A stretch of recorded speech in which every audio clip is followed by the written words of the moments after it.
7th of April, which is again we are just doing a solidarity with the NISA to show our solidarity towards NISA. What we are doing is we are members of NISA, okay, and we want to show our solidarity. So we are going to have a silent and a peaceful car rally on the 7th of April, car and bikes, yes.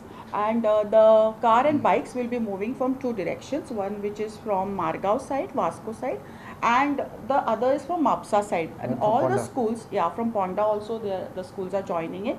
All the unaided schools will be participating in this rally on the cars and bikes. And schools will remain closed. And the schools we will be keeping it closed on the 7th of April. Goa is a very, as Aparna ji says, it's a nice state, it's a lovely place to live in, and also there are very little issues in education. But when you go to UP, Bihar, Rajasthan, Haryana, there are ample of issues. Even Andhra Pradesh, Telangana, Karnataka, Tamil Nadu, there are various issues which are happening in education. So our movement is basically save education, save the nation. Save education, save the nation. That's the Nara.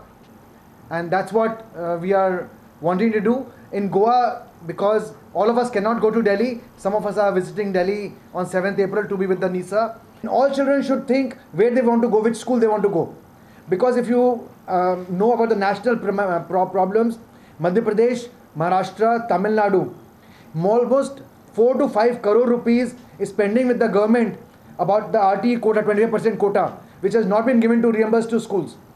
So now the schools have gone to High Court that we will not take any children under RTE, because first you reimburse us, only then we will take.